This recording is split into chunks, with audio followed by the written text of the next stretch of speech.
Hey groupers, Pastor Marshall. God's promises for us and the security that they give us.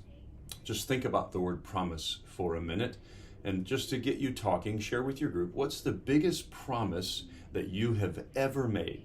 Besides marriage, that's a biggie. Besides marriage, what's the biggest promise that you've ever made? Maybe that would have the longest tenure, longest term, or that would cost the most money or promise the most commitment.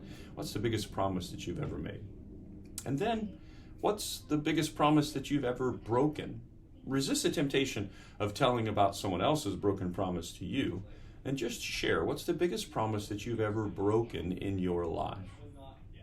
Well, in the story we have the Philistines and Goliath, and we have the Israelites. And the Israelites and the Philistines were in a constant battle. In fact, we'll read about it over and over and over again in our Bibles.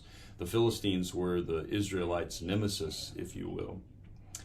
Does our nation have a constant enemy? Does our nation have a constant thorn in our side?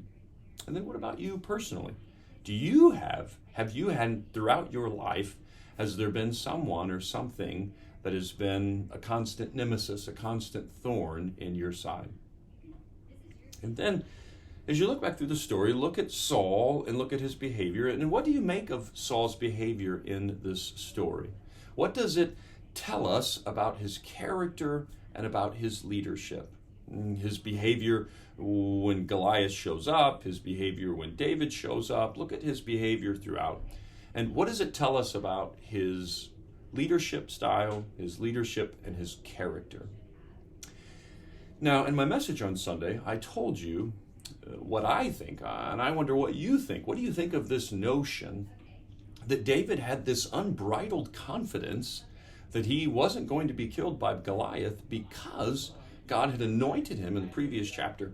God had anointed him to be the next king of Israel. Well, he wasn't king yet. There was still King Saul, and he believed that God's promise was true. He believed that God kept his word, and so he didn't think he was going to be killed. What do you think of that notion? That the reason that David had so much confidence was because he had security because of the promise of God about him being the next king. And then, do you think that it is possible that David could have been injured? Now, he wouldn't have perished, but what do you think of the idea that he could have been injured, and if he had been injured, still would have had victory, that this would have meant that God still hadn't broken his promise? What do you think about that? Do you have a strong sense of security in your salvation with God? Do you personally have great confidence, maybe even unbridled confidence, that you're going to heaven, that you have eternal security because God said so? If you do, why? If you don't, why not? Our memory verse this week is John 10:28. Look that up. How confident do Jesus' words make you? But then there's a balance in this discussion of eternal security. And so how does your confidence, how does it get interpreted or adjusted, or does it get modified when you look at something like 1 Timothy 1:19 and 20, and we read about apostasy? How does your confidence in Jesus' words, how does that give you a great sense of security? And then how do you balance that in light of verses on apostasy? That should be an interesting discussion. When you listen to sermons, when you hear Christian teachers, when you go to Christian concerts, or when you go to conferences, or even Christian movies, do you think that you hear more about security or more about apostasy? And how does this messaging, what you think you hear more of, how does it affect your faith? Well, security.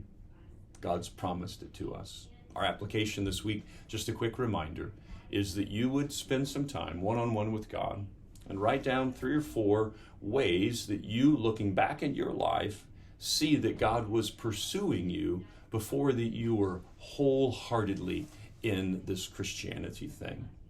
And then after you write those 3 or 4 things down, just spend some time in gratitude. Spend some time giving thanks. Spend some time offering up praise for God's relentless pursuit. God bless.